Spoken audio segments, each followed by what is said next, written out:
सभी मित्रों को दिल से नमस्कारम। मित्रों, मैंने मेरे गुरुजी से जो कुछ भी सीखा है वो आज मैं आप लोगों के सामने शेयर करने जा रहा हूँ। मित्रों, मेरे गुरुजी कहते हैं अच्छे विचार हमारे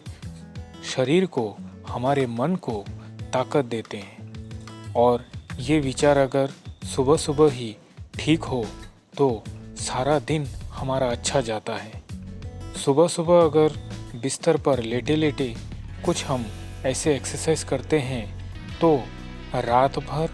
हमारे पेट में जमा हुआ खून हमारे सारे शरीर के कोशिकाओं तक जाता है और ये हमारे कोशिकाओं को नई ऊर्जा देना शुरू कर देते हैं। उसके बाद बिस्तर पर बैठकर ही अगर हम हमारे मुंह के लार से आँखों को अगर मसाज करते हैं आहिस्ते आहिस्ते तो हमारे आँखों में लगा हुआ चश्मा भी कुछ ही हफ्तों में उतरना शुरू हो जाते हैं। उसके बाद अगर हम बिस्तर से उतरते ही मलासन यानी उकड़ू आसन में बैठकर 10 से 15 मिनट अगर हम एक्सरसाइज करते हैं तो हमारे पिंडलियों में जो खून जमा हुआ रहता है वो खून हमारे ब्रेन में जाते हैं और जाने के साथ साथ हमारे मस्तिष्क में नए ऊर्जा और स्मरण शक्ति को ताज़ा करते हैं। उसके बाद अगर हम 2 से 3 ग्लास गर्म पानी अगर मलासन में या अर्ध मलासन में बैठकर अगर पीते हैं तो उससे सबसे ज़बरदस्त फ़ायदा ये मिलता है कि सुबह सुबह ही हमारे पेट क्लियर हो जाते हैं और उससे हमारे लीवर को, हमारे आंतों को अच्छा औषध मिल जाता है। औषध क्या है? वो है बासी मुंह का लार। उसके बाद अगर हम हल्दी वाले पानी से अगर हम सुबह सुबह नहा लेते हैं तो हल्दी हमें सभी को मालूम है कि ये antibacterial, anti fungal, anti inflammatory सारे गुण इस हल्दी में पाए जाते हैं। इस हल्दी से अगर हम नहाते हैं तो हमें हमारे स्किन को तरोताज़ा मिलता है। उसके बाद अगर हम नहाने के तुरंत ही अदरक वाली चाय या ग्रीन टी अगर हम पीते हैं तो जिस व्यक्तियों को हाई बीपी का प्रॉब्लम है या जिनको नहीं है उनका खून पतला होना शुरू होता है और शरीर में पॉजिटिव वाइब्रेंट देना शुरू हो जाता है। उसके बाद अगर हम 30 से 40 मिनट प्राणायाम करते हैं और प्राणायाम से ठीक 10 से 20 मिनट अगर हम जॉगिंग कर लेते हैं और जॉगिंग करने के बाद अगर हम भस्त्रिका, कपालभाति और अनुलोम विलोम 10-10 मिनट अगर हम कर लेते हैं तो हमारे शरीर में नए ऑक्सीजन और नए कोश का जन्म होना शुरू हो जाता है। प्राणायाम खत्म होते ही अगर हम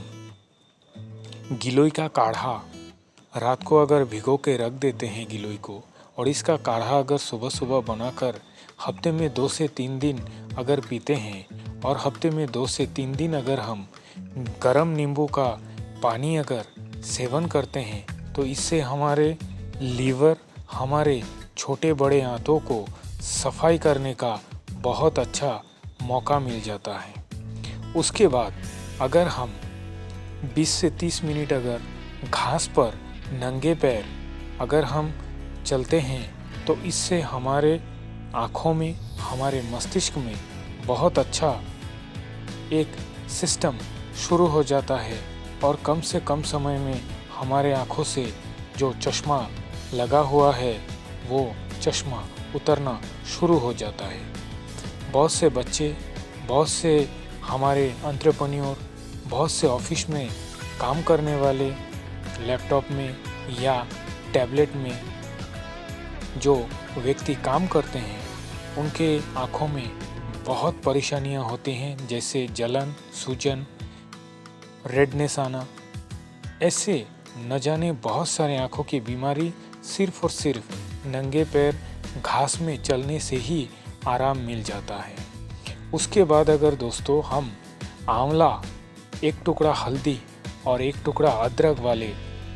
गर्म पानी का सेवन करते हैं तो हमारे शरीर में जो खून है वो खून को डिटॉक्सिफिकेशन का काम मिल जाता है और उसके बाद हमारे लीवर को जो फ़ायदा मिलता है वो अलग सा। ऐसा करने के बाद हमारे पाचन तंत्र इतना मजबूत हो जाता है कि हमें भूख लगना शुरू हो जाता है। उस समय में अगर हम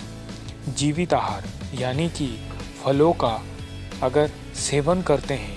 फल यानी कम से कम सीजनेबल फल 4 से 5 प्रकार के फल अगर कम से कम सुबह में 8 से 900 ग्राम अगर फल हम खा लेते हैं तो हमारे शरीर में नए ऊर्जा का प्रभाव आते हैं, नए सोच का प्रभाव आना शुरू हो जाता है। उसके बाद हम जब दुकान या हम ऑफिस जाते हैं, लंच टाइम में अगर थोड़ा सा 300 से 400 ग्राम सलाद खाने के बाद अगर रोटी सब्जी का सेवन करते हैं तो हमें बहुत ही अच्छा लाभ मिलता है। लंच के बाद अगर हम डिनर का बात करें तो शाम के 6 बजे के पहले ही अगर हम डिनर कर लेते हैं और डिनर में भी वही लंच के जैसा पहले 300 से 350 ग्राम सलाद खाने के बाद अगर हम दाल चावल अगर हम खा लेते हैं तो दोस्तों हमारे शरीर में एसिडिक की मात्रा कम होकर एल्कलिनिटी की मात्रा ज़्यादा होना शुरू हो जाता है और इसके वजह से हमारे शरीर में एंटी एजिंग प्रोसेस शुरू हो जाता है। उसके बाद अगर हम फिर से नंगे पैर घास पर चलते हैं 20 से 30 मिनट, उसके बाद हम अगर सेंधा नमक डालकर गरम गरम पानी से अगर हमारे पैरों को धो लेते हैं और उसके बाद हमारे दांतों को हल्दी, नमक और सरसों के तेल से अगर मंजन कर लेते हैं और हमारे पैरों को गरम गरम सरसों के तेल से अगर मालिश करके नाक में 2 बूंद और हमारे नाभि में 2 बूंद अगर देसी गाय का घी अगर डालकर सो जाते हैं तो दोस्तों फ़ायदा ही फ़ायदा देखने को मिलता है। अगर इस बीच अगर हमें 8 से 9 बजे या 9:30 बजे हमें भूख लगना शुरू हो जाए तो दोस्तों एक ही आहार है, वो है दूध में हल्दी डालकर पीने का आहार। दोस्तों दूध एक ऐसा चीज़ है जिसमें संपूर्ण आहार रहता है और दूध भी कौन सा? देसी गाय का दूध। आजकल हम लोग पैकेजिंग दूध ज़्यादा पीना शुरू कर दिए हैं जिसके वजह से हमें बहुत सारे नुकसान झेलना पड़ रहा है। तो दोस्तों मेरा आपसे यही विनती है कि आपका जो सेविंग्स है वो सेविंग्स अच्छे काम में लगे, हॉस्पिटल में पैसा ना जाए। आपके माताएं, आपके पिताजी जो भी इस वीडियो को देख रहे हैं, सारे परिवार को लेकर ये काम आज से ही स्टार्ट कीजिए, बहुत अच्छा लाभ मिलेगा। और मैं आप लोगों से यही रिक्वेस्ट करूंगा, इस वीडियो को ज़्यादा से ज़्यादा सब्सक्राइब कीजिए, ज़्यादा से ज़्यादा लाइक कीजिए और ज़्यादा से ज़्यादा शेयर कीजिए। और मैं रोज़ नए नए प्राणायाम के ऊपर, खान पीन के ऊपर वीडियो बनाऊंगा और आप लोगों को सेवा देते रहूंगा। धन्यवाद।